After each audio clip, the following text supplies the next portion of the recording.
Now I know what you're thinking. When did James May become a goth? Well, if you had to tour the world with Jeremy Clarkson, you'd become obsessed with suicide too. A couple of months ago, everybody seemed to be doing something called Dry January. So they must all be back to wetting their beds again now. It wasn't just Dry January this year either. All this other nonsense sprang up. You had Veganuary, where people spent the month eating vegans.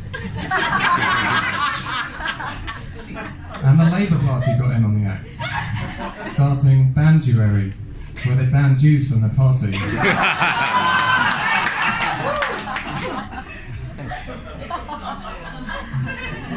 Thus condensing general policy into just 1 month.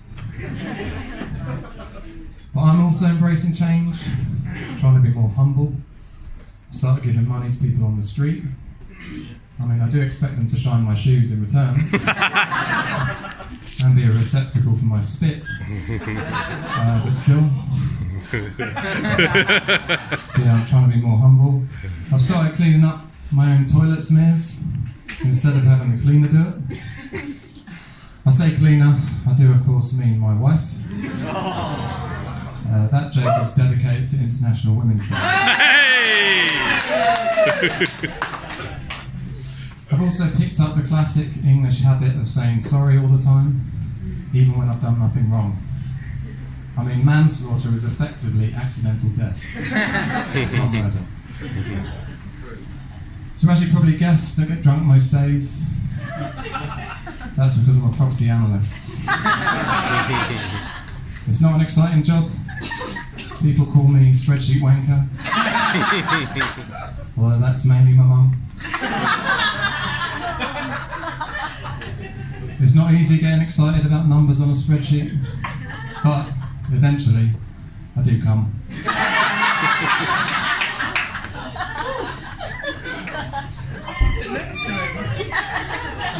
As a property analyst, people ask me, why didn't you predict the crash? And I reply, I did predict the crash. I distinctly remember saying, in the months beforehand, that if the paparazzi keep hounding Princess Diana, something bad is going to happen. Too soon? Still too soon.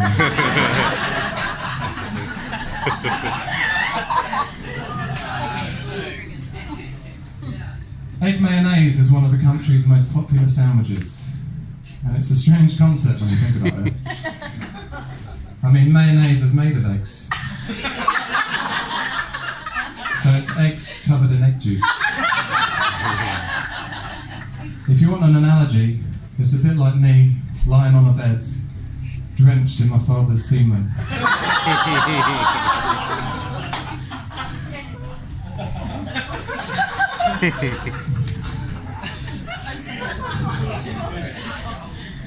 Mark Zuckerberg got his idea for Facebook from a trip to Newcastle.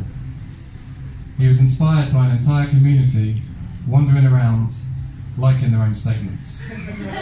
I'm going down the pub, like.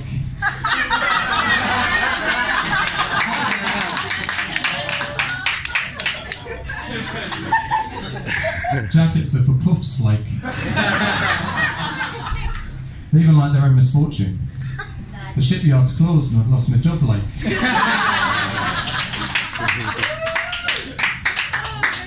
Zuckerberg thought, wow, and soon after, Facebook was born. So we've got the Geordies to thank for that pile of shit. And speaking of social media, did you know that the good people of Norfolk recently invented their first mobile app?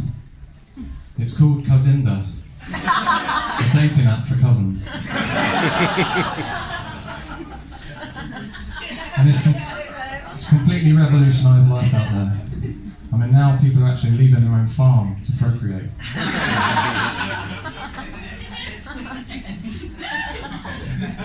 But I know it's easy to dismiss Norfolk as a barren cultural wasteland, devoid of wit, relevance, and a multi-layered gene pool.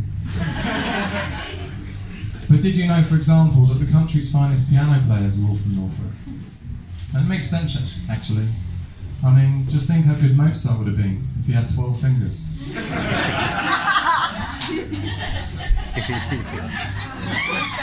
And 3 years.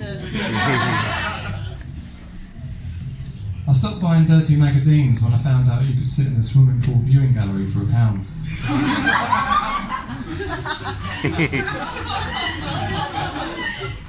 Although you do have to switch swimming pools quite often.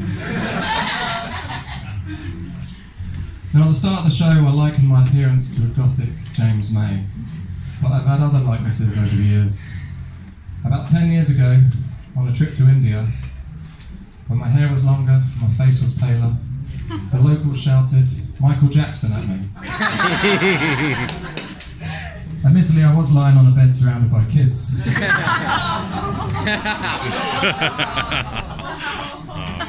Singing "Beat It."